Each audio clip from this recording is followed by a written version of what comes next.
Halo, selamat pagi. Perkenalkan, nama saya Heri Antonius, saya dari kelas 10 perkelan. Di sini saya akan mempresentasikan renang gaya bebas. Teknik renang gaya bebas yang paling benar dan baik adalah: yang pertama, posisi kepala. Salah satu kesalahan yang paling sering dilakukan orang saat melakukan renang gaya bebas adalah posisi kepala yang cenderung melihat ke depan. Dalam teknik renang yang benar, posisi kepala seharusnya selalu melihat ke bawah. Posisikan juga kepala dalam satu garis lurus dengan tengah tubuh, tidak terlalu ke bawah maupun ke atas. Jika Anda memposisikan kepala terlalu ke atas atau melihat ke depan, maka otomatis tubuh akan terdorong ke bawah. Akibatnya, Anda akan semakin sulit bergerak maju dan kecepatan berenang menjadi lambat. Posisi tubuh. Saat berada di dalam air, bayangkan ada garis lurus yang membelah tubuh menjadi dua bagian. Saat melakukan teknik renang gaya bebas, posisikan tubuh Anda berada di tengah-tengah garis tersebut. Jika tubuh terlalu miring ke salah satu sisi, maka risiko cedera bahu bisa meningkat dan energi yang dikeluarkan menjadi kurang efisien. Yang ketiga, posisi tangan. Dalam teknik renang gaya bebas yang benar berikut ini, posisi tangan yang perlu diperhatikan adalah: telapak tangan tidak boleh terbuka lebar.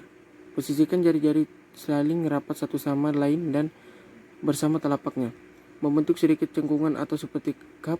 Hal ini dilakukan agar saat menggerakkan tangan, air tidak lewat dari sela-sela jari dan memperlambatkan gerakan. Ujung jari tengah harus menjadi bagian tangan yang harus masuk pertama ke dalam air. Jangan menggerakkan lengan kanan dan kiri bergantian hingga membentuk gerakan seperti kipas atau kincir. Saat melakukan gaya bebas, ada waktu ketika salah satu lengan berada di atas permukaan air dan yang satunya lagi ini di bawah. Saat ada satu lengan di atas, tangan yang ada di bawah air harus menunggu. Yang keempat, posisi kaki. Salah satu kesalahan paling umum bagi perenang pemula adalah menendang terlalu kencang saat melakukan gaya bebas. Menggerakkan kaki saat melakukan teknik renang gaya bebas bisa diibaratkan seperti sedang berjalan santai, bukan berlari. Sementara itu, untuk menggerakkan maju, sendi pergelangan kaki harus digerakkan lentur dan perlahan, seperti sedang berjalan. Tenaga yang digunakan untuk menggerakkan kaki harus didapatkan dari pinggul dan bukan dari tendangan keras. Teknik bernapas. Teknik bernapas dalam renang gaya bebas adalah: saat menghadap samping, biarkan satu sisi mata masih berada di dalam air. Begitu juga dengan ujung kepala. Posisikan yang ada di atas permukaan air. Hanyalah satu sisi mata, mulut, dan dagu. Lalu saat mengambil napas, dekatkan mulut dengan dagu ke arah ketiak dan bukan sepenuhnya ke arah luar. Kesalahan teknik bernapas akan membuat pinggul dan kaki turun atau semakin tenggelam, sehingga Anda akan butuh usaha ekstra untuk menggerakkannya. Konsep dan prinsip pergaulan sehat. Yang pertama, saling menyadari bahwa semua orang saling membutuhkan. Seperti kita ketahui bahwa setiap manusia pasti akan membutuhkan manusia lain. Keadaan ini harus kita sadari betul, supaya kita tidak menjadi manusia paling egois dan merasa paling benar.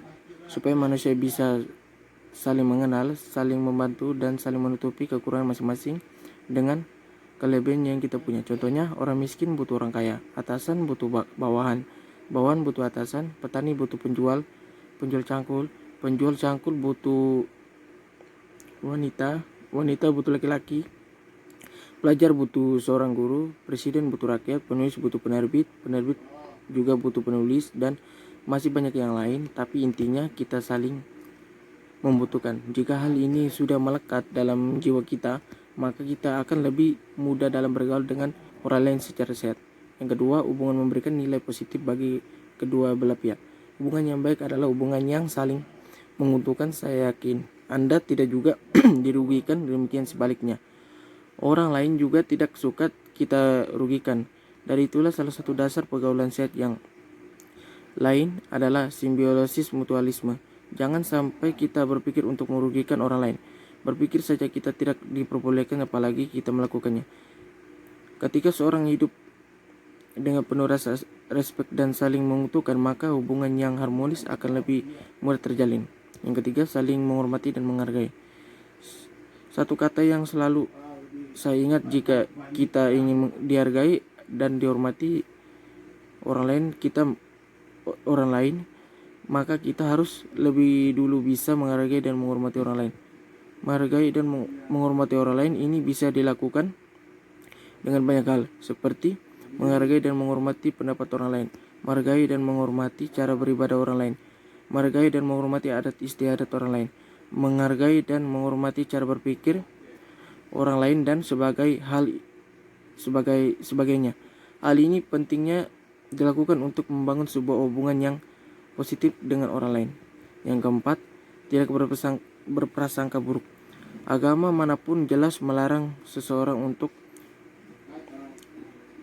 berprasangka buruk kepada orang lain, karena prasangka buruk hanya akan mendatangkan masalah dan permusuhan antara kita dengan orang lain. Hal ini tentunya harus kita hindari jika kita ingin membangun sebuah hubungan yang sehat dengan orang lain.